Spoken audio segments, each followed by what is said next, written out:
Ensuite, il y a autre chose que je voulais vous présenter concernant où est-ce qu'on pourrait se situer aujourd'hui. Et j'ai trouvé un thread sur Twitter qui est vraiment pas mal et qui résume assez bien ce qu'on vous explique depuis 2 ans maintenant quand même sur la chaîne. Parce que tout à l'heure, je vous avais présenté ça, hein, d'accord, hein, les différentes phases de boules sur le marché. Mais il y a également ça. Et avant d'avancer, j'aimerais savoir un petit peu selon vous où est-ce qu'on se situait. On vous disait que nous, à l'époque, quand on était là sur le mois de mars, on vous disait qu'on en était là, hein. L'augmentation sur le mois de mars, ça augmentait, ça augmentait, ça augmentait. Et que entre le mois de mars et le mois de septembre, on vous disait qu'on était là. On n'a pas arrêté pendant tous les mois, tous les lives de vous dire que nous, on pensait qu'on était là. Finalement, ça a été le cas, d'accord. On était carrément en bear trap. Donc tous ceux qui disaient c'est la fin, c'est la fin, c'est la fin, c'est la fin, bon, aujourd'hui, ils vont racheter votre bague bien plus haut. Donc on vous avait dit ça. D'après vous, maintenant, on se situe où? Je vous pose la question, hein. On commence à avoir une attention des médias, pas aussi importante que quand le BTC atteindra les 100 plaques, parce que là, quand on sera sur un BTC à plus de 100 000, les 6 chiffres, attendez-vous à énormément, énormément de volatilité et beaucoup de bullshit de partout. Mais on commence à avoir une recrudescence sur l'attention des médias et on commence à ressentir un véritable enthousiasme, pardon, sur le marché, principalement sur le BTC, hein. Là, je vous parle du BTC, hein, d'accord, hein, sachant qu'avec les alts, bon, c'est retardé, d'accord. Moi, je pense qu'on est plutôt là, voilà, entre les deux, là, entre média attention, enthousiasme, etc. Sur le court terme, c'est-à-dire que sur un cycle beaucoup plus long terme comme celui-ci, sur 4 ans, je pense qu'on est situé à peu près là, d'accord, pour le BTC. Sur le court terme, sachant qu'il y a des sous-bulles dans des plus grosses bulles, je pense qu'on en était à peu près là, hein, d'accord. C'est-à-dire qu'on a besoin de corriger, de retourner sur la moyenne, donc d'avoir une correction sur le BTC de 20-30%. J'aimerais bien, voilà. Je ne dis pas que ça sera possible, mais j'aimerais bien avoir une correction de 20-30% sur le BTC avec des alts, pareil, qui prennent une belle déculottée pour vraiment assimiler cette baisse. Mais bon, peut-être qu'on ne l'aura pas. En tout cas, sur la globalité du cycle, je pense qu'on est plutôt ici. Donc, on n'est pas non plus au tout début du cycle, il ne faut pas se leurrer. Mais maintenant que vous avez compris, et je regarderai après vos réponses là-dessus, je voulais vous présenter ce thread parce qu'il répertorie et il représente quand même vraiment bien, je trouve, où est-ce qu'on se situe dans le cycle. Et ça revient un peu à ce qu'on vous explique depuis 1 an et demi, 2 ans maintenant. Parce qu'il y a plusieurs phases, hein, d'accord, dans le bull. Donc, ce qu'il explique, c'est qu'il y a 4 phases sur le bull market. Là, il dit, on vient juste de rentrer sur la partie la plus fun. Alors là, dans cette partie-là, évidemment, il ne faut pas être un bear, hein. Si vous êtes un pur bear dans cette phase-là, vous allez vous faire avoir, vous allez perdre de l'argent là. Dans la disposition dans laquelle on se retrouve aujourd'hui, il vaut mieux, si vous devez choisir une casquette plutôt qu'une autre, choisir la casquette boule, hein. Attention de choisir la casquette 100% bear. Là, en général, c'est plutôt les boules qui récupèrent de l'argent et les bears qui payent. Donc là, il dit la stage numéro 1, donc l'étape numéro 1, c'était la renaissance. Donc ça a été le cas pour le BTC entre janvier 2023 et janvier 2024. Donc on a eu en fait la plupart de ceux qui voulaient vendre qui ont vendu, hein, on l'a vu ici. On a créé, hop, je vais dézoomer, on a créé en fait le bottom et ensuite on a eu une augmentation avec le lancement des ETF sur BTC. Ensuite, on a eu donc une augmentation avec le lancement des ETF. On a eu le Bitcoin qui a augmenté de 3 fois et on a eu une mini alt season sur mars de cette année, bon, ce qui a terminé la première étape. On arrive sur la deuxième étape, donc la renaissance en fait de la crypto. La deuxième étape, c'est ce que je vous ai dit, hein, avec mars, c'est l'excitement, donc l'excitation. On se dit, oh là là, on a une renaissance, la crypto au final n'est pas morte, le BTC n'est pas mort. Tiens, peut-être qu'on va commencer à reprendre un cycle haussier et on arrive sur une période d'excitation parce que non seulement le Bitcoin augmente, puis il augmente très vite, très fort, mais en plus de ça, on a une augmentation sur les alts. Et donc là, c'est ce qui est arrivé entre février et mars de la dernière fois. Et ça a énormément accéléré en fait l'écosystème crypto. Donc on est passé sur l'étape numéro 2, où là peut-être vous avez FOMO, vous avez commencé à acheter un peu tout et n'importe quoi, où il a fallu être très vigilant. Phase numéro 3, là selon lui, c'est l'euphorie. Alors moi, là où je disais tout à l'heure qu'on était plutôt sur l'enthousiasme, le grid, etc., selon lui, on est clairement dans la phase en fait euphorique. Mais en fait, je pense que la phase euphorique, c'est la phase mania. En fait, c'est ici. On n'est pas sur le blow off top, d'accord. Mais pour lui, on est dans la phase mania, avec la partie liée ici à l'enthousiasme. Et je suis plutôt d'accord avec ça.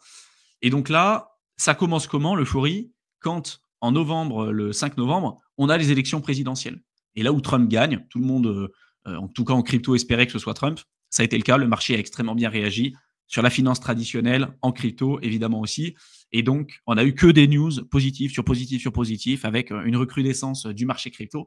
Et donc, Là, on est aujourd'hui dans cette période-là, avec en plus l'explosion à la hausse des précédents plus hauts, hein. Je vous rappelle quand même que pour le BTC, hein, le précédent plus haut, c'est presque 90 000 $, hein, c'est énorme, hein.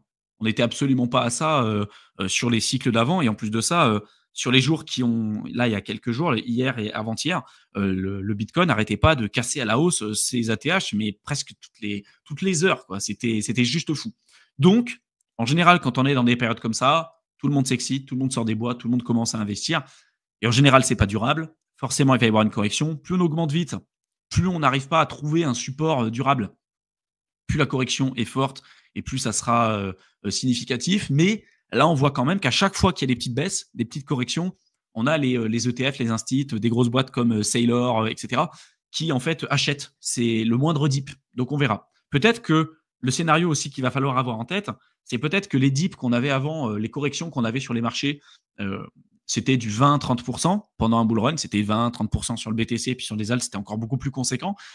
Peut-être que là, avec ce qu'on observe, les dips seront présents, évidemment, mais peut-être beaucoup moins récurrents en boule et peut-être beaucoup d'amplitude nettement plus faible que ce qu'on a connu jusqu'à maintenant. Là où avant, on était sur des 20-30% de correction et de volatilité à la hausse pour après repartir à un précédent sommet, peut-être que là, ça ne sera pas le cas. Et peut-être que là, on sera sur du 5-10% de volatilité ou 7% en moyenne. Voilà, ce sera peut-être ce qu'on verra.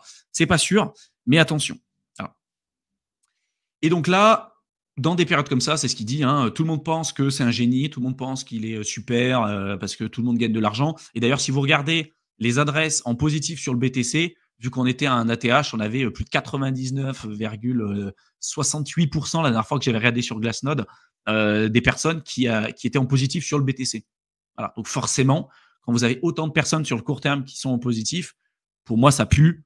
C'est souvent à marquer quand même d'une croix rouge et de se dire, OK, quand on a autant de personnes en positif, il faut qu'il y ait une correction pour qu'on n'ait pas autant de personnes qui soient dans le positif, comme on avait eu en mars, hein, quand tout le monde pensait que c'était le moment, c'est bon, ça va augmenter, ça va augmenter, ça va augmenter.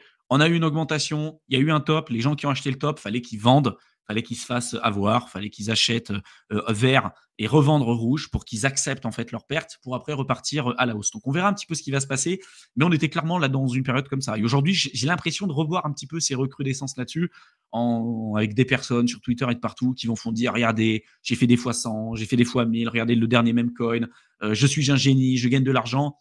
Les applications Coinbase aussi, si vous regardez le ranking des applications, vous verrez que la plupart en fait ont énormément augmenté ces derniers jours. Il y a 2 semaines avant qu'on ait cette augmentation et 2-3 semaines, les applications type Coinbase, Kraken et tout, c'était, je sais pas, 3 centièmes, 4 centièmes. Sur septembre, c'était à peu près ça, 300, 4 centièmes sur la catégorie finance, sur l'Apple Store. Là, dernièrement, ce que j'avais regardé, Coinbase, c'était le 2e ou le 3e, quoi. Ça, en général, ça pue. Ça ne veut pas dire que c'est la fin du cycle. C'est pas le scénario que je privilégie. Mais d'avoir un top partiel et avoir besoin d'une correction, d'une latéralisation et d'aller rincer ceux qui sont montrés récemment, je pense que c'est indispensable. Et puis après, il explique, voilà, on a le lancement des nouveaux schémas narratifs, des nouveaux coins, il y en a énormément. Et puis, nouveau coin plus nouveau narratif égale FOMO. Et c'est exactement ce qu'on a vu. Et là, il réexplique que l'étape numéro 3, on a eu globalement le marché privé qui achète énormément. Donc, le marché privé, c'est les VC, les institutions, notamment avec les ETF et puis même certains pays et certaines grosses entreprises. C'est d'ailleurs ce qu'on est en train de voir avec des grosses structures comme Bernstein, par exemple, qui expliquent que le Bitcoin, on s'attend à l'avoir à 200 000, 300 000. Et puis, on a des prédictions de certains gros fonds de gestion qui vous expliquent que le Bitcoin va monter à être 200, 300 000 et que je crois que c'est Bernstein qui expliquait que ils ont envoyé une lettre à leurs utilisateurs et à leurs clients en leur disant voilà, tous ceux qui sont pas dans la crypto, faut qu'ils y soient maintenant et il n'y a pas le temps en fait. C'est genre vous devez être exposé maintenant au Bitcoin et maintenant à la crypto parce que c'est maintenant que ça se passe. Donc il y a même aussi un FOMO de la part des instits. Et ce qu'ils vont pas vous dire, c'est que eux, bien évidemment, ils se sont placés bien plus tôt. Donc ils vont même le dire à leurs clients et tout. Pas de problème, mais avec pour objectif, s'il vous plaît, achetez mon bag, quoi. C'est un peu ça qu'il faut lire et il faut être capable de lire un petit peu entre les lignes. Et c'est là où ça va commencer un petit peu à s'accélérer parce que en fait, la plupart des protocoles vont donner des offres, superbes en disant: «Regardez, nous, on fait des airdrops, on a des superbes mises à jour, on a, des superbes opportunités et tout» et il y a une concurrence qui est énorme, mais au final, il y a tout le monde qui va essayer de retirer un petit peu la couverture de son côté et en gros, si vous êtes un fondateur de projet et un développeur de projet, là, aujourd'hui, vous avez entre 3 et 6 mois max, peut-être même moins, pour, recruter des gens qui seront qualifiés pour lancer vos projets. C'est pour ça qu'en fait, c'est ce que je vous avais dit, en bear, toutes les mises à jour sur des projets, vous n'allez pas les voir. La plupart des mises à jour, même si elles sont effectuées et qu'elles sont présentes depuis 6 mois, 1 an, vous les verrez sur une période de post-halving sur le Bitcoin et pas avant, parce qu'au final, ça n'a pas le même impact. Et aujourd'hui, on est sur un marché qui est beaucoup plus compétitif qu'avant. Donc forcément, les gens commencent à s'en rendre compte, hein. Avant, vous avez qu'une seule ou deux layer one. Maintenant, vous en avez une cinquantaine. Donc, il y a des opportunités un peu de partout et les capitaux vont aller de partout. Et c'est pour ça que la plupart des projets ne dépassent pas leur précédent plus haut parce que ça a peut-être été le cas lors du cycle précédent, mais là où il y a une concurrence beaucoup plus importante et beaucoup plus élevée, et ben voilà, la liquidité ne va pas aller se parquer sur les deux layer one qui existent aujourd'hui. Il y en a plus de cinquantaine. Donc peut-être que si vous êtes sur une layer one, peut-être qu'elle ira pas sur l'intégralité sur votre layer one. C'est ça aussi que ça veut dire. Mais du coup, si vous êtes un fondateur de projet, c'est ça aussi que ça veut dire, c'est que si vous êtes un fondateur de projet, vous avez intérêt de sortir vos mises à jour rapidement, vous avez intérêt de donner une raison aux gens d'acheter votre projet et votre saloperie, et surtout de recruter des gens qui seront qualifiés parce que ça jouera aussi sur le marketing. Et là, on retourne un petit peu au niveau mainstream, sur CNBC, sur Bloomberg, sur Forbes, sur Le Monde, sur Figaro, ce que vous voulez. La plupart aujourd'hui des journaux ont parlé du BTC. Ils ont parlé du BTC, ils ont parlé de la recrudescence du marché crypto. On a les applications Coinbase qui sont reparties sur le top 5, sur le podium là, dernièrement. Donc, ça commence à sentir un petit peu sur le court terme. Et on n'est pas encore à l'étape numéro 4. On est pour moi sur le milieu ou le début de l'étape numéro 3. Hein. On commence à avoir la recrudescence mainstream. C'est ce que je vous ai dit tout à l'heure. Hein. Pour moi, on en est à peu près ici. Donc, il y a encore une belle augmentée sur le BTC, éventuellement aussi sur l'Ether qui n'a pas du tout dépassé son ATH, et puis sur les alts, comme ce que je vous ai dit tout à l'heure. Mais attention. Alors, attention, parce qu'après, l'étape qui suit, c'est la disconnection. Donc, on est complètement déconnecté de la réalité du marché, avec tous les projets qui augmentent, qui font du 30-40% journalier, peu importe le fondamental, peu importe ce qui se passe. L'argent est jeté n'importe comment, mais que ce soit pour les particuliers, mais également aussi pour les institutionnels, il ne faut pas se leurrer. Hein. Il y a énormément de choses, énormément d'instits qui font aussi n'importe quoi ou de personnes qui ont pas mal d'argent. Et donc là, tout le monde pense que ça va continuer d'augmenter. Et quand vous allez commencer à dire que vous allez prendre des profits, vous allez vous faire insulter, vous allez prendre énormément de commentaires négatifs. Aujourd'hui, ce n'est pas encore le cas. Et vous verrez. Vous verrez, tout ce qu'on vous dit là, c'est des choses qu'on a vécues, qui vont se répéter, qu'on le veuille ou non, ça va se répéter. Là, ça commence à se réchauffer vraiment. Mais voilà, vraiment, soyez vigilants parce que on est à à peu près milieu de l'étape numéro 3, où là, on commence à avoir une recrudescence des retails et tout. Donc là, si vous achetez aujourd'hui, vous n'êtes clairement pas tôt dans le cycle, en l'occurrence sur le BTC. Sur les alts, ça dépend ce que vous allez acheter. Mais si vous attendez encore, je sais pas, 1 mois, 2 mois, 3 mois pour commencer à rentrer sur le marché, oui, vous pourrez faire des performances, vous pourrez éventuellement gagner de l'argent, mais ne vous dites pas que vous allez investir sur le long terme parce que vous allez vous faire avoir. Là, en fait, si vous rentrez à partir de, je sais pas, février, mars 2025, là, pour moi, ce sera trop tard. Février, mars 2025, ça sera trop tard. La plupart des gens achèteront à ce moment-là. Et là, en fait, vous allez payer des prix qui seront 10 fois, 50 fois, 100 fois supérieurs au prix auquel vous allez pouvoir avoir accès à tous ces projets-là 1 an et demi, 2 ans après en bear market, parce que pour moi, il y aura de toute façon un bear market. Donc attention, des news, il y en aura énormément, des news positives. Selon lui, c'est plutôt un bull market qui continuerait jusqu'à la fin de 2025. Moi, je reste encore assez dubitatif là-dessus. Je pense que le meilleur reste à venir, évidemment, mais il est possible qu'on soit sur un cycle plus court que prévu en fonction aussi de ce que va faire le Bitcoin et l'Ether sur les prochains mois. Moi, je referai un bilan sur fin de trimestre de cette année et puis fin de trimestre de l'année prochaine. Et dans tous les cas, tous ceux qui sont dans l'accompagnement, on leur tient au courant au fur et à mesure de ce qu'on fait, quand on décide de vendre ou pas, quand on décide de sortir de position, etc., puisqu'on fait à l'instant T. Donc, pour tous ceux que ça intéresse, n'hésitez pas à jeter un coup d'œil. Vous avez le lien dans la barre d'infos, à la fois pour crypto-investisseurs et le programme d'accompagnement et puis vous avez une vidéo explicative à chaque fois qui vous explique en détail ce que vous allez retrouver à l'intérieur. Et voilà à peu près les scénarios que j'ai en tête aujourd'hui. Avant de vous montrer quelques métriques pour vous étayer mon propos et vous expliquer un petit peu les raisons pour lesquelles je pense qu'on se situe dans un top un peu court terme, qu'on ait besoin de corriger, mais pour moi, on n'est pas encore sur le top, top, top du cycle et qu'il y a encore de belles choses à faire, je vous le présenterai un petit peu plus tard dans cette vidéo. Mais avant, je vais répondre à quelques questions. Si vous en avez. Alors.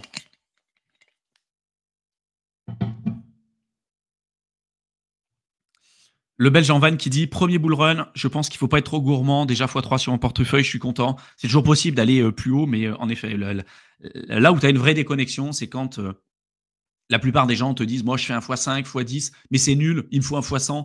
Et faire un x10 en un an et demi, ou faire un x5, ou un x3, ou un x4, c'est déjà énorme par rapport à ce qui existe à côté. Et voilà, si tu vois la crypto comme un accélérateur financier, si tu vois pour objectif de te diversifier après, d'investir dans des classes d'actifs et de pas perdre ce capital et d'avoir constamment un portefeuille qui prend de la valeur au fur et à mesure du temps, tu es dans la bonne dynamique. La plupart des gens, en fait, c'est en mode je vais en crypto, je veux faire un coup, c'est tout ou rien. Et en général, ça se termine par rien du tout parce que quand tu viens pour faire le million, le fameux million, en général, ça monte jamais au million. Et même si ça monte au million, tu prendras pas tes plus-values.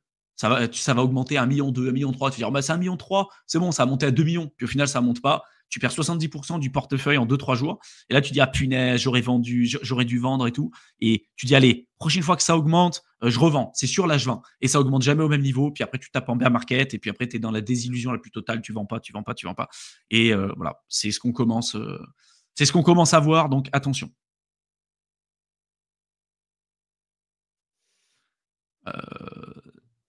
Ouais, ce que dit Romain, to the moon, super sick, réserve stratégique, DPI, ça redescendra jamais, t'es fou. Ils vont bien marketer la fin du bull run pour avoir le temps de tirer les enfoirax, mais c'est ça. Moi, je suis convaincu que c'est ça. Et franchement, le scénario que je privilégie, c'est qu'on aura un cycle. À peu près comme tout le monde. Tous ceux, quand on sera à 100 000, 110 000, 120 000, si on y arrive, vous allez voir que tout le monde va vous dire, ça va monter à 200 000, 300 000, 400 000. Et je dis pas que c'est impossible, d'accord? C'est pas du tout le scénario que je privilégie aujourd'hui. Et vous allez voir, quand vous allez dire, vous, que vous allez prendre des bénéfices, vous allez vous faire insulter sur les réseaux. Et on va vous dire, mais t'as rien compris, les mecs, ils vont pas vendre et tout. Parce qu'il faut pas se leurrer. Les gars qui sont rentrés, je veux dire, depuis janvier, sur les instituts qui sont rentrés depuis janvier, un bitcoin à 120 000 et tout, surtout quand ils ont eu l'habitude de faire et qu'on considère comme étant des belles performances, c'est du 10% annualisé en bourse. Du S&P 500, c'est du 10% annualisé en bourse. Là, les performances qu'ils auront pu avoir en un an et demi, c'est du 100, 120%, sans compter les altes, etc. Je peux vous assurer que ces mecs-là, pour eux, quand ils investissent plusieurs centaines de millions, voire plusieurs milliards, c'est déjà énorme. Quand ils font du 10, 20%, c'est déjà énorme pour eux, en fait. Ils n'ont pas besoin de faire des fois 100 ou des fois 1000. Donc, c'est ça aussi. Puis, à un moment donné, ces gens-là sortiront et vont commencer à vendre. Voilà. Donc, après, c'est une question un peu de chaise musicale, hein, mais à chaque cycle, c'est la même chose. J'ai vraiment l'impression de revoir toujours la même chose, avec toujours des schémas narratifs un peu différents pour toujours nous expliquer que cette fois-ci, ça sera différent parce que. Je ne sais pas ce que vous en pensez, les gars. Je ne sais pas ce que vous en pensez, les gars. Vous me direz, hein. Mais tous ceux qui vous disent aujourd'hui, il n'y aura pas de baisse, il n'y aura pas de correction, il n'y aura pas de bear market. Si c'est à 200 000 balles, le truc qui va monter à 400 000, est-ce que pour vous, c'est un scénario probable ou non? Franchement, ils étaient où ces mecs-là quand le BTC il était à 16 000, 17 000, 20 000 dollars et que nous, on vous disait sur YouTube que c'était le moment d'acheter? Ils sont où ces mecs? Et à un moment donné, dans l'investissement, c'est ça. C'est soit vous voulez avoir raison, soit vous voulez gagner du pognon. Mais à un moment donné, vous ne pourrez pas allier les deux, hein. Et la majorité des gens qui veulent avoir raison en crypto se font avoir et perdent du pognon. Mais ça, c'est franchement, hein, c'est un truc qu'on voit très régulièrement. Et là, on est en train de revoir, mais mot pour mot, les narratifs et les schémas qu'on vous explique depuis des années sur cette chaîne. Et on va continuer d'être là, hein, on va continuer de vous le dire. Mais pour ceux qui nous suivent depuis un certain temps, hein, vous pouvez en témoigner, mais on ne sera pas surpris. On est un chouïa avant l'attention des médias. Alors, on commence en effet en entendre de plus en plus parler, mais ce n'est pas l'euphorie de partout, hein. En 2021, là, on en avait bien plus, on avait l'attention des médias de manière bien plus importante. Là où je pense on aura l'attention des médias, c'est si jamais on break les 100K, ou on se rapproche vraiment des 100K, mais quand on break les 100K, là, pour moi, il faudra être très, très, très vigilant parce que tout va s'accélérer, ça va aller très, très vite. Et quand on voit à quelle vitesse on est passé là, des 70 000 à 90 000, ça peut aller très vite. Voilà. On est plus proche, là aujourd'hui, ça qui est fou, hein, on est plus proche des 100 000 que des 50 000 sur le BTC. C'est fou hein, quand on y pense. Et je suis d'accord. C'est-à-dire on commence à voir l'attention des médias, on commence à en entendre de nouveau parler. Je vais vous présenter quelques métriques après, mais on n'est pas encore sur la période euphorique et tout. King qui dit perso, quand je prends mes profits, suivant mes targets personnels, je réinjecte dans BTC, peu m'importe si BTC se prend moins 20%, si j'ai une telle conviction et que je peux assumer la volatilité. Exactement. Exactement. Bah ça, tu vois, c'est OK. Tu peux assumer la volatilité, tu as de la conviction, ton objectif, c'est d'accumuler plus de BTC. C'est très bien, tu es raccord avec tes objectifs, c'est très bien. Il y en a pour qui ils ne veulent pas forcément accepter plus de volatilité ou ils n'ont pas envie de réinvestir en bull run, y compris sur du BTC. Donc voilà, il y en a certains qui veulent se dire, moi je veux maximiser mes dollars, mes euros, je m'en fous du BTC, je m'en fous de l'Ether. Et du coup, l'approche sera différente. Mais du coup, tu vois, moi c'est ça que j'ai envie de voir et c'est ça que j'aime bien. C'est les gens qui sont raccord avec leurs objectifs, qui ont vraiment réfléchi à ça, qui ont prévu des différents scénarios et qui s'y tiennent. En fait, c'est ça le truc. L'objectif, c'est vraiment de s'y tenir. Vous ne ferez pas un perfect. Vous n'allez pas acheter le bottom et revendre le top. C'est impossible, d'accord. Si vous le faites, c'est de la chance et vous ne serez pas capable de reproduire ça régulièrement, d'accord. Mais l'objectif, c'est de gagner de l'argent. L'objectif de base, c'est de ne pas en perdre et de gagner de l'argent. C'est juste ça. On est tous là pour gagner de l'argent. Et en fait, souvent, les gens, en bull run, vu que ça peut rendre fou n'importe qui, vont oublier leurs principes, de risque, de volatilité, de gestion de portefeuille, de prise de profit. Et après, se réveillent quelques années après en se disant, putain, mais en fait, j'étais déjà sur une somme de life-changing. Et si j'avais protégé ce capital-là, si je l'avais sécurisé et tout, j'en serais tellement plus loin aujourd'hui. Et souvent, on est obligé de faire cette erreur-là pour s'en rendre compte et se dire, OK, je ne le ferai plus. Mais soyez vigilants par rapport à ça. Ce que je vous donne là, comme info, c'est de l'or en barre. Hein. C'est vraiment super important. Vous en foutez de faire des fois 100 ou des fois 1000 et tout. Vous vous rendez compte qu'en fait, tous ceux qui partent sur ça, en final, s'en sortent avec zéro, gagnent pas d'argent. Ça, c'est la majorité. Et si vous en sortez, même avec des x2, x3, x4, c'est déjà super. Et regardez même des boîtes qui géraient des milliards, type FTX, type Celsius, type Luna, etc. C'est des mecs qui sont repartis en négatif, qui sont partis en liquidation. D'accord. Pour FTX, c'est un peu différent. Mais ils y ont quand même laissé énormément de plumes. Celsius, c'était ça. Ils ont géré des milliards. D'accord. Ils ont brassé des milliards. Et aujourd'hui, c'est en liquidation. Même si vous aviez investi et gagné 500 balles en crypto, entre guillemets, vous auriez gagné plus de thunes que Celsius. C'est ça la réalité. C'est ça la réalité du marché. Au final, entre la fable du lièvre et de la tortue, tout le monde se prend pour le lièvre, mais n'arrive jamais sur la ligne d'arrivée. Et ceux qui sont un peu comme nous, des tortues, c'est-à-dire que tac, ils font des profits, ils mettent de côté, ils ont une vision long terme et tout, c'est ceux qui arriveront sur la ligne d'arrivée. Et ceux qui arrivent sur la ligne d'arrivée, c'est ceux qui gagnent de l'argent. C'est pas ceux qui se crament, qui font des fois 100, des fois 1000, des machins, et qui au final n'arrivent jamais à la fin. Donc quand ils y arrivent, ils n'ont plus rien. C'est game over parce qu'ils se sont fait liquider, parce que voilà. Le plus important, c'est pas le capital que vous allez engranger en bull run, ou voir la volatilité que vous allez avoir, ou en tout cas les performances de votre portefeuille. C'est qu'est-ce qui va vous rester à la fin. Qu'est-ce qui vous reste à la fin? Si vous avez un portefeuille qui est monté à 3 millions, mais à la fin, vous ressortez 10 000 balles parce que vous n'avez pas sorti de bénéfices, voire vous êtes en perte, on s'en fout en fait. Le plus important, c'est ce qui vous reste à la fin. Donc, une règle de base aussi que vous allez garder, et je vous en reparlerai un petit peu plus tard, c'est l'argent que vous sortez de la crypto en bull run. Vous ne le réinvestissez pas en bull run. L'argent que vous sortez en stablecoin, vous le laissez en stablecoin. On aura toujours envie de penser qu'il y aura une correction et quand elle arrive, ah bah tiens, je vais prendre ces profits-là, je vais les remettre en crypto, je vais réinvestir sur des projets que de toute façon, vous allez racheter bien trop cher parce que quand on est en période euphorique, c'est n'importe quoi. Votre objectif, c'est de sécuriser des plus-values. D'accord? Quand on est en période euphorique, quand on est en période de bull run, de l'extrême, de ce que vous voulez, l'argent que vous avez sécurisé, c'est de l'argent que vous mettez de côté et que vous dites, OK, ça c'est bon, c'est sécurisé. Point barre. Vous pouvez fermer l'ordinateur, revenir dans 2 ans, quand on est en période euphorique et que tout le monde gagne de l'argent. Dans tous les cas, ça ne restera pas comme ça éternellement. De toute façon, ça va corriger. Et quand on est dans des périodes comme ça, vous pourrez acheter pour 10 fois moins cher un bag 10 fois plus conséquent que le bag auquel vous pouvez vous procurer aujourd'hui. Ça ne veut pas dire que vous ne pouvez pas faire des petits coups court terme, mais une règle de base vraiment que je vous invite à avoir pour éviter de vous retrouver dans une position où, en fin de cycle, vous avez réinvesti vos bénéfices dans des projets en lissant à la hausse à chaque fois votre prix d'achat. Et quand le marché se retourne, vous avez tellement un prix d'achat qui est super élevé que vous n'avez pas pris de bénéfices et ça se retourne contre vous. Et au final, vous perdez de l'argent. quand vous prenez des bénéfices, quand vous êtes super bien placé, parce qu'on sait qu'il y en a beaucoup qui sont avec nous dans l'accompagnement et tout, qui sont hyper bien placés, d'accord? Si vous avez la possibilité d'être dans ces dispositions-là, ne foirez pas. Et quand vous sortez des bénéfices, laissez-les en stablecoin, tranquille, il n'y a pas d'urgence. On aura toujours l'impression de penser que c'est urgent, que c'est maintenant, il faut faire des trucs. Vous ne pourrez pas choper tous les narratifs, vous ne pourrez pas choper tous les projets, vous ne pourrez pas suivre toutes les news, vous ne pourrez pas faire tout ça. Mais au final, c'est quoi qui est important? C'est de gagner de l'argent. On est d'accord? C'est de gagner de l'argent. Si vous, déjà, dès le début à peu près du cycle, ou dans des périodes comme ça, vous êtes déjà en positif, vous avez récupéré votre somme de départ avec une plus-value, le reste, on va dire, c'est du bonus. Vous vous en sortirez mieux que 99% des gens. Parce que psychologiquement, vous dites, c'est bon, j'ai déjà pas perdu d'argent. Et c'est ça, en fait, aussi qui doit rentrer dans votre stratégie de sortie. C'est super important. Mais je vais continuer, hein, c'est bateau, hein, ce que je vous dis. Vous avez l'impression que c'est bateau, que je me répète et tout. Mais vraiment, se poser les bonnes questions et de se dire, OK, là, ce qu'on est en train de vivre, oui, ça nous fait plaisir parce que ça augmente, machin. Mais plus ça augmente, plus c'est risqué. C'est comme ça que vous devez voir le truc. Plus ça baisse, plus c'est une opportunité pour nous de racheter des projets qui fondamentalement tiennent la route et tout. Là, on commence à arriver dans une phase où on est plus boule-boule que bear, quoi, hein. Donc, attention.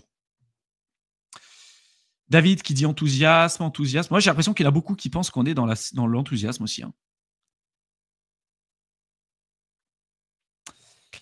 Jaja qui dit salut, est-ce que mettre des stop loss est indispensable? Alors tu peux en faire. Si tu fais plus du trading, tu peux décider de le faire. Tu as le trading stop aussi qui est pas mal.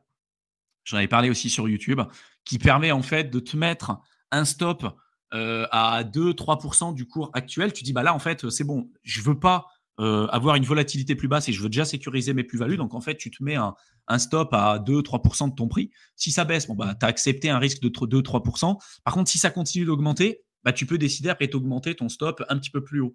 Et des fois, tu peux gagner 20-30% sur ton bag comme ça, simplement en augmentant, si tu veux, ton stop au fur et à mesure que ça va augmenter et en acceptant une perte de 2-3%. Parce que tu sais que dans tous les cas, tu voulais prendre des bénéfices à ce niveau-là. C'est voir s'il y a un momentum et pas vendre pile à ce moment-là et te dire, tiens, j'aurais pu choper allez, 30 ou 20 ou 30% de plus. Voilà, c'est un peu la cerise sur le gâteau, mais oui, c'est possible. Après, attention, stop loss, ça veut dire soit tu es sur des plateformes centralisées, et dans quel cas, bah, du coup, tu laisses tes fonds sur des plateformes centralisées, ce qui n'est pas top. Et sur les DEX, si tu peux faire des stops sur les DEX ou des ordres limites sur les DEX, sur OneInch, tu as plein de plateformes pour pouvoir le faire. Le souci de ça aussi, c'est que du coup, bah, tu acceptes des smart contracts et tu donnes un accès à tes fonds. Donc, si la plateforme se fait hacker, etc., bon, tu as des risques et ton argent peut être mis en péril. En tout cas, c'est de l'argent qui peut être à risque, mais dans tous les cas. Donc, tu en as certains qui disent bah, moi, je veux pas de risque et c'est bon, je vends en spot et dès que je veux vendre, je fais la manip, je vends et j'accepte pas de contrat. Après, si toi, tu te dis bah, OK, je veux mettre des ordres limités ou le trailing stop et tout, il y aura un risque à prendre de manière décentralisée ou non. Donc voilà, faut l'accepter. Et du coup, si tu fais ça, sur les DEX, par exemple, tu vas pas mettre 100% de ton capital sur ton portefeuille long terme, sur ta ledger, où tu vas mettre les ordres limités ou ton stop loss, hein. Parce que là, en fait, ça veut dire que tu mets à risque, avec un smart contract, l'intégralité de ton portefeuille sur ledger, quoi.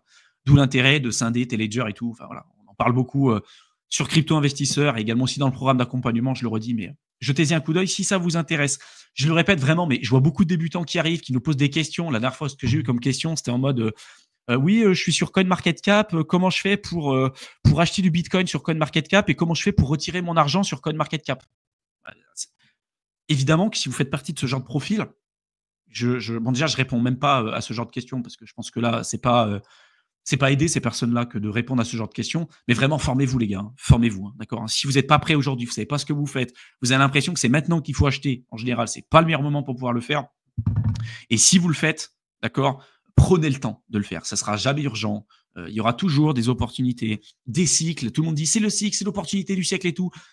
A priori, des cycles, on en a eu tous les 4 ans et je vois pas pourquoi ça s'arrêterait maintenant, d'accord. Donc on dit c'est le dernier cycle de machin et tout. Non, a priori, il y aura d'autres cycles après. A priori, il y aura d'autres opportunités après. Donc soyez vigilants, faites pas n'importe quoi parce que quand vous perdez votre argent, si c'est des centaines de milliers d'euros, voire des millions que vous pouvez perdre, l'erreur, elle fait quand même très mal. Et pour récupérer cette erreur-là en crypto, il vous faudra quand même un certain temps. Donc, vraiment, formez-vous et vous avez tout ce qu'il faut dans la description pour éviter de faire ces erreurs-là et devenir autonome.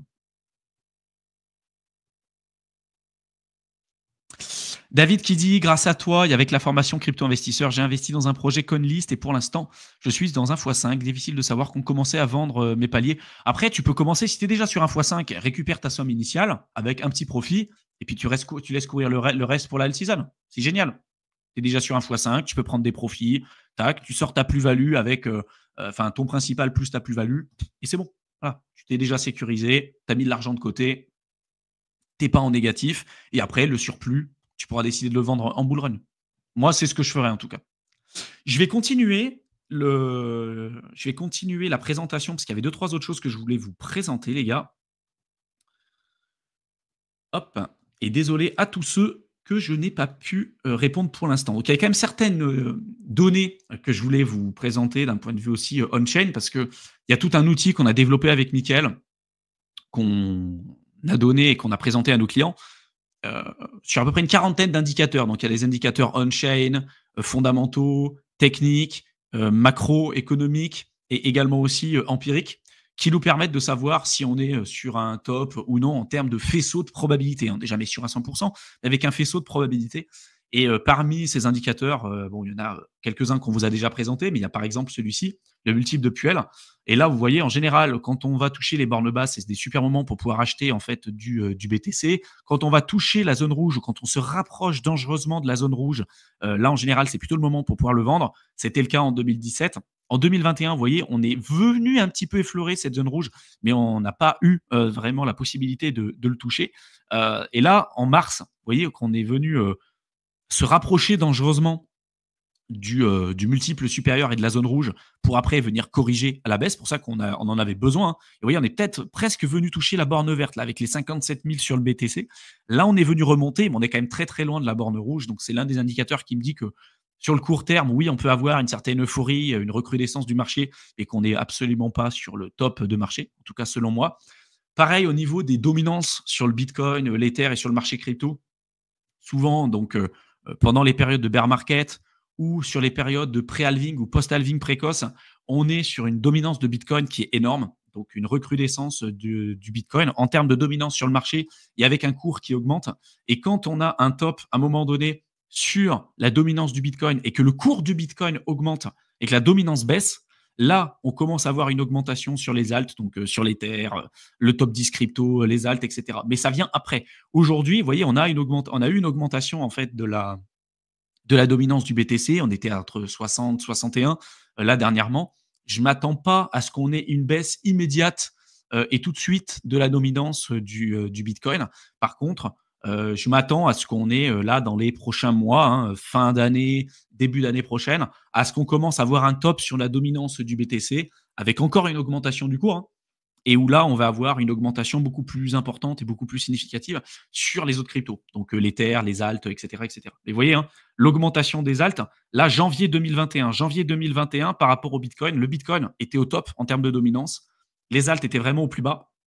Donc, si vous aviez switché vos Bitcoins en alt, bah là, vous aviez très largement surperformé sur le reste de l'année le Bitcoin, tout simplement, ce qui est l'objectif. Mais pour l'instant, la rotation, pour moi, n'a pas encore eu lieu.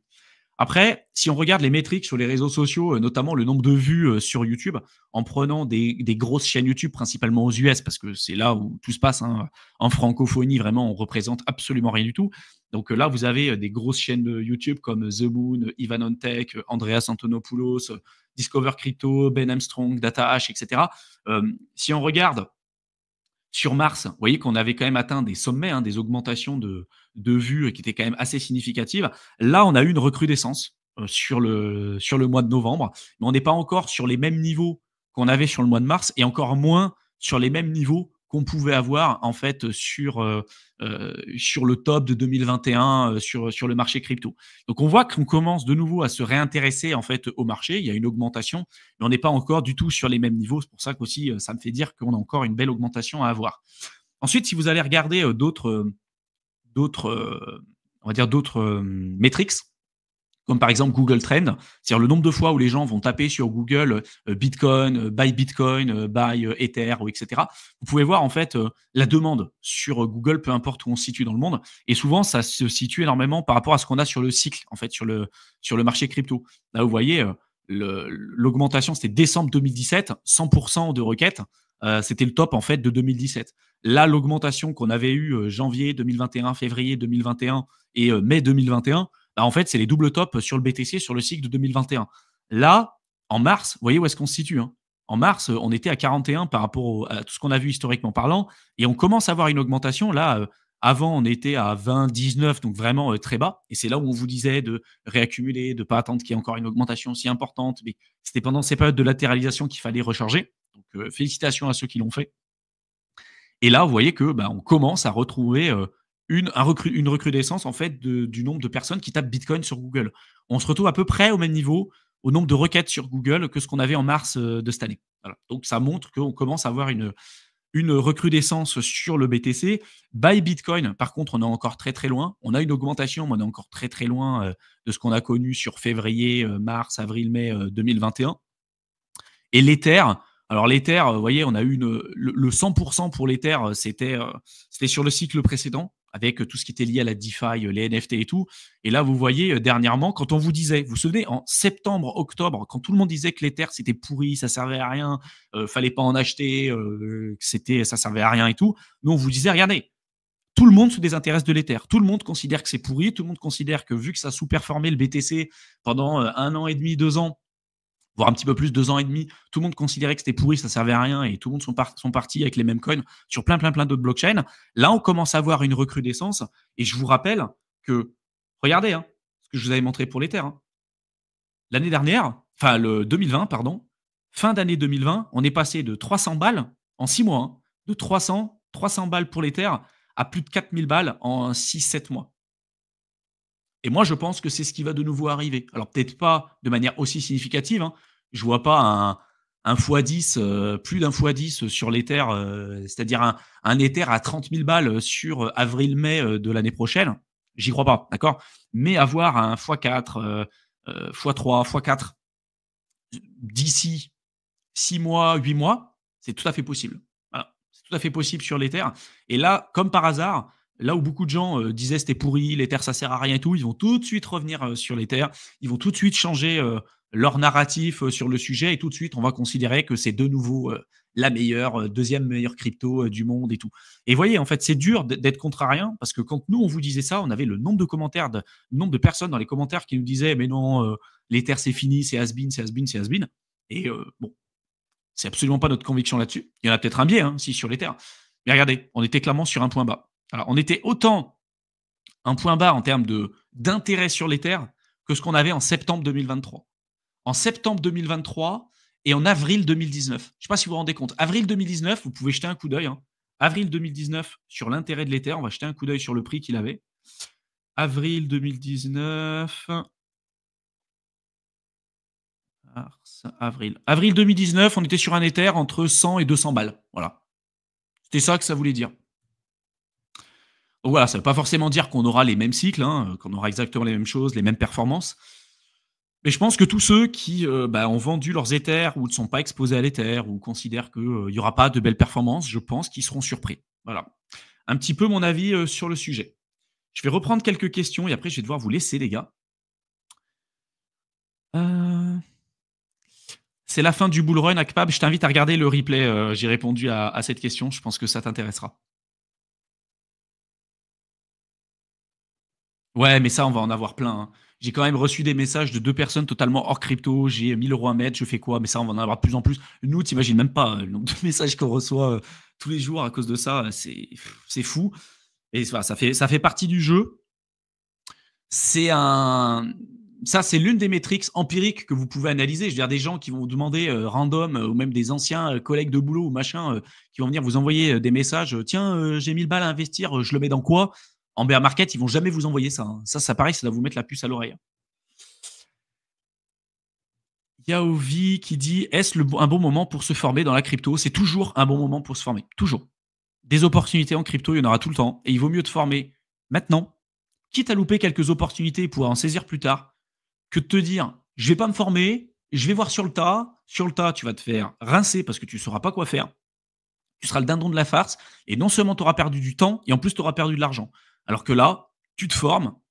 Programme Crypto Investisseur t'aidera énormément dans cette démarche. Il y a plus de 50 heures de contenu exclusif crypto, vraiment purement crypto, pour te permettre de devenir autonome et prendre tes propres décisions. Tu verras que la crypto, c'est bien plus vaste que ce que tu pourras retrouver sur Internet.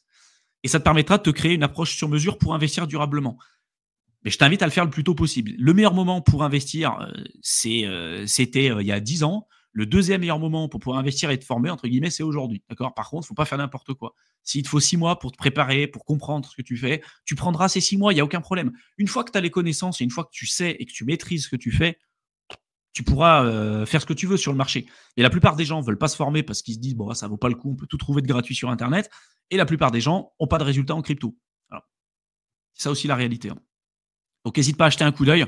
Tu as le lien crypto investisseur dans la barre d'infos. Avec, tu verras, tu as une vidéo explicative d'une vingtaine de minutes qui t'explique ce que tu auras à l'intérieur. Donc, n'hésite pas à acheter un coup d'œil. Ouais, comme dit Maurice, c'est à la fin du bal qu'on paie les artistes ou je crois que c'est quand la mer se retire que tu vois ceux qui se baignent sans calbar, quoi, qui se baignent tout nus. C'est un peu ça. Hein.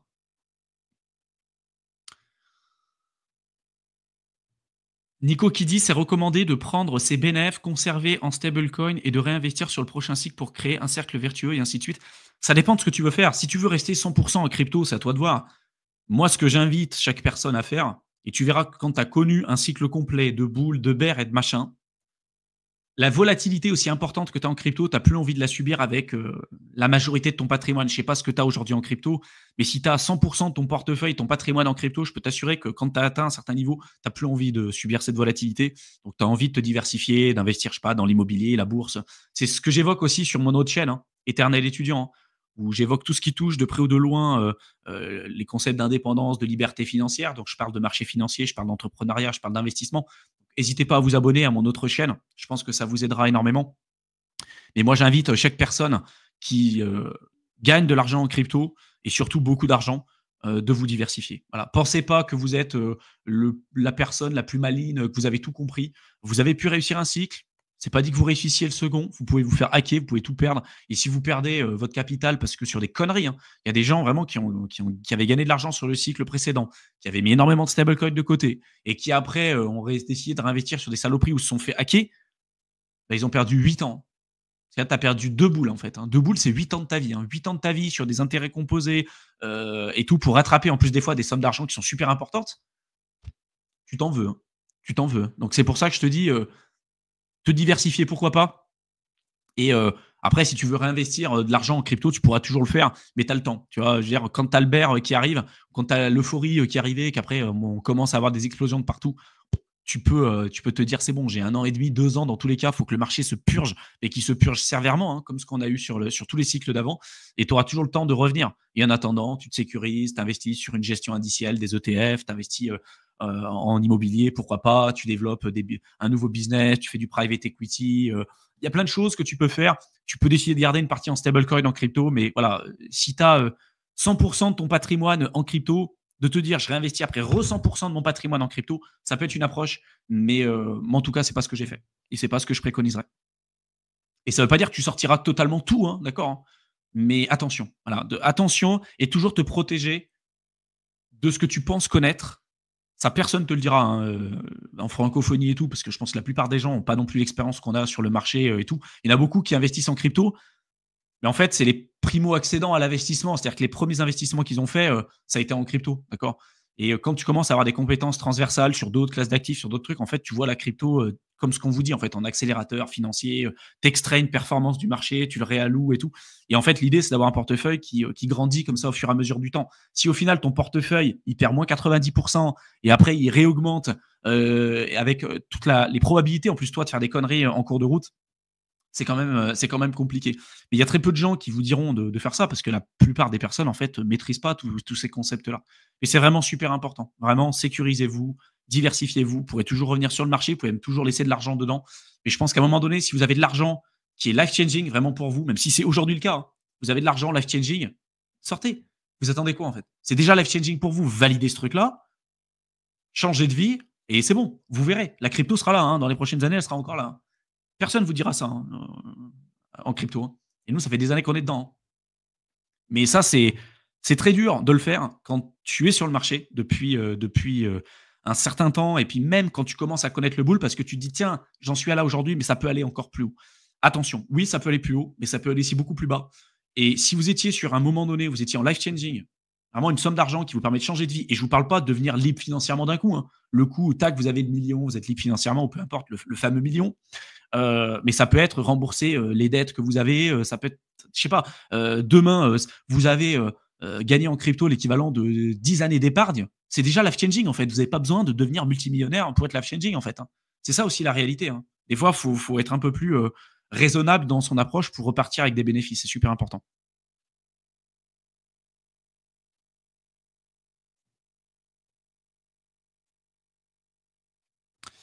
Fred qui dit ton discours sur le fait de prendre des profits au fur et à mesure du bull run est un excellent conseil et permet de sécuriser ses gains. Merci pour les conseils. Je te suis depuis août 2024. Eh ben, avec plaisir. Et bienvenue à tous les nouveaux qui nous rejoignent. Vous voyez, hein, là, on est combien? 318 en live, avec 134 sur Twitter, 184 sur YouTube. D'ailleurs, je vous invite à mettre le petit like, commenter, partager, retweeter. Ça nous aide énormément. Petit clin d'œil. Et vous vous souvenez, il y a quelques mois, on n'était pas à ça, hein. Si on avait 100 personnes en live, c'était le bout du monde, hein. Là, on est déjà à 300, hein. D'accord, hein. En 2021, on pouvait avoir entre 1500 et 2000 personnes en live avec une petite chaîne, parce qu'on reste encore une petite chaîne, on ne fait pas énormément de vues sur nos vidéos. Parce qu'en plus, je pense qu'on a un discours qui rebute énormément de gens, hein. La plupart des gens ne recherchent pas un discours comme celui qu'on a avec Mickaël et Théo. La plupart des gens recherchent quelle crypto acheter pour devenir riche rapidement, quand est-ce que j'achète, quand est-ce que je vends. Voilà. Nous, on ne fait pas ça parce que ça ne marche pas. Alors, si vous faites ça et que vous recherchez ça, vous serez déçus. Ce n'est pas ce qu'on vous apprend. Là, on essaie vraiment de vous développer et de faire en sorte que vous puissiez développer des nouvelles compétences en crypto et de partout ailleurs et que vous réussissiez in fine à gagner de l'argent. C'est comme ça que nous, on a réussi à gagner de l'argent. Ce n'est pas en faisant des fois 100, des fois 1000 ou en recherchant la énième crypto qui va nous rendre riches. Non, ça en général, ça ne marche pas. Mais vraiment, pour ceux qui s'accrochent, qui arriveront à suivre en fait ce qu'on vous donne depuis le début, parce que regardez vraiment le discours qu'on a et les précédents lives qui sont toujours d'actualité, hein. Regardez les lives, hein, qu'on vous a présentés. Je pense que vous apprendrez énormément de choses, même si le cours des cryptos a un petit peu varié depuis, le fond reste le même. Et je pense que vous montrez vraiment durablement en compétences. Et si vous voulez aller encore plus loin, vraiment, crypto investisseur, le programme d'accompagnement, ça vous aidera à aller encore plus loin. Et nous, notre objectif, avec notamment l'accompagnement, c'est pas de vous accompagner juste sur un bull run, hein. Nous, on est là pour vous accompagner sur les 30 prochaines années, hein. C'est ce qu'on explique depuis très longtemps. Donc, on vous explique ce qu'on fait en boule, on vous explique ce qu'on fait en bear. Voilà, c'est des trucs vraiment, on travaille par anticipation, mais 1 an, 2 ans à l'avance, quoi. C'est tous ceux qui sont aujourd'hui, qui rentrent sur le marché et qui se disent ah là là, quelle crypto il faut que j'achète maintenant. En général, ils le font dans des périodes pourries. Et quand ils sont dedans, ils achètent les bougies vertes, ils vendent le plus bas. Voilà, non, vous devez toujours réagir par anticipation. Si vous avez besoin d'acheter aujourd'hui et maintenant, et la question que vous avez en tête aujourd'hui et maintenant, c'est de dire qu'est-ce qu'il faut que j'achète. Moi, c'est ce que je réponds à chaque fois, hein. Et je pense que c'est pour ça aussi que ça rebute pas mal de personnes. Tiens, merci Thibaut pour ton contenu. Qu'est-ce que tu penses de cette crypto? Si vous attendez à ce qu'on vous dise, nous, notre avis sur le sujet, et que vous preniez une décision d'investissement en vous disant, tiens, il pense que tel projet c'est très bien, donc je l'achète, vous avez rien compris. Parce que de toute façon, qu'on vous dise c'est bien ou pas bien, ce qu'on va vous dire et notre décision et ce qu'on va vous présenter, ça ne doit pas influencer votre décision à vous. D'accord? Vous pouvez être curieux, vous pouvez avoir envie de comparer. Et là, dans ce cas-là, pourquoi pas? Mais la plupart des gens, c'est pas ça. C'est ils regardent un projet 5 minutes, ils ont regardé des infos sur les réseaux sociaux, et puis ils vont demander un peu à droite à gauche, tu penses quoi de ça, tu penses quoi de ça? Quand tout le monde va leur dire c'est bien, achète, achète, achète, ils vont acheter. Et quand tout le monde te dit d'acheter un projet, ça pue la merde. Quand tout le monde te dit d'acheter un projet, que c'est maintenant qu'il faut que tu achètes une bulle. Ça veut pas dire que tu ne veux pas faire de l'argent, mais tu achètes un top. Tu achètes des périodes euphoriques, tu achètes des périodes de bougies vertes, c'est pas ce qu'il faut faire. Et pareil, quand on nous dit souvent, voilà, je commence à investir en crypto, quel projet tu veux que j'achète? Quel projet il faut que j'achète? Pareil, je dis, si la question que tu te poses, c'est quel projet il faut que j'achète et quand est-ce qu'il faut que j'achète, c'est qu'il ne faut pas que tu achètes, il faut que tu te formes. C'est que tu n'es pas prêt du tout à investir. Ces questions-là, elles doivent venir d'elles-mêmes avec les connaissances que tu as. Et moi, tu vois, quand j'ai commencé la crypto, Mickaël, c'était pareil. On a un parcours un peu différent, mais j'ai mis plus d'1 an à me former avant d'investir le moindre euro en crypto. C'est ça le truc. Quand j'ai commencé, moi, j'ai commencé j'en ai entendu parler en 2016, mais bon, comme beaucoup de gens, c'est rentré dans une oreille, c'est sorti par l'autre. Quand j'ai commencé vraiment à m'y intéresser, c'était 2018, fin 2017, début 2018. Et bon, c'est un sujet que je maîtrisais vraiment pas du tout. Je me suis formé, j'ai mis 1 an et demi vraiment pour me former. Et quand j'ai vu des opportunités, je me suis dit: «Attends, Bitcoin à 3 500 balles, de l'Ether à moins de 100 €, du Link à moins d'1 € et tout». On était les premiers sur la chaîne, en toute la francophonie, hein, à parler de DeFi avant tout le monde, à parler de NFT avant tout le monde, à parler des oracles avant tout le monde. Aujourd'hui, tout le monde parle de ça. On faisait partie des premiers à parler de ça. Et quand on parlait de ça, tout le monde nous crachait dessus, tout le monde nous disait: «C'est pourri, ça sert à rien», l'Ether était passé de 1 400 balles à 100 balles. Quand on a dit que nous, on commençait à rentrer à 100 balles, l'Ether est descendu à 70 pour après repartir à 4 900. Donc, bon, bah, l'histoire nous a donné raison. Mais heureusement qu'on a fait confiance à personne et heureusement qu'on s'est dit, on voit l'opportunité. Tout nous montrait que c'était un super moment pour pouvoir rentrer. L'analyse fondamentale, l'analyse technique, l'analyse on-chain, l'analyse empirique, tout nous montrait que c'était un bon moment pour pouvoir rentrer. Et heureusement qu'on l'a fait à ce moment-là. Et quand on le dit aux gens que c'est des bons moments pour pouvoir le faire et tout, souvent, on ne croit pas. Et je pense que c'est une bonne mentalité aussi de se dire je ne crois personne. Mais attention, parce que quand vous allez prendre des décisions et quand vous allez rentrer sur des projets, quand tout le monde va vous les mettre en avant, et souvent quand on a des gens qui viennent avec nous en coaching et tout, les projets qu'ils ont en portefeuille, comme par hasard, c'est des projets qui sont chillés partout en fait. Et ça peut être des bons projets, pas forcément dire que c'est des mauvais projets. Et posez-vous les bonnes questions. Si les projets que vous avez en portefeuille, vous ne maîtrisez pas ce qu'il y a dedans, vous ne maîtrisez pas les cycles, vous ne maîtrisez pas les fondamentaux, vous ne maîtrisez pas globalement la sécurité crypto, les machins, vous allez vous faire avoir. Parce qu'il y a une grosse partie psychologie, mindset, biais cognitif à quand même maîtriser, hein, parce qu'on reste que des êtres humains. Mais si vous n'avez pas conscience de tout ça et que vous n'êtes pas capable de vous protéger vis-à-vis des mauvaises décisions que vous puissiez prendre, en général, ça se finit très très mal. Et c'est après coup, une fois qu'on fait les erreurs, où on se dit: «Ah punaise, si j'avais su. Si j'avais su, j'aurais pas fait ça, machin». Et chaque cycle, c'est ça, hein. Et on continuera d'en avoir sur les cycles qui suivront. C'est une évidence. Mais attention, attention. Et ça me fait plaisir vraiment, si on peut, apporter notre pierre à l'édifice, et aider, certaines personnes et faire en sorte, bah, à ce qu'elles se fassent pas oblitérer, sur le cycle, ça sera top.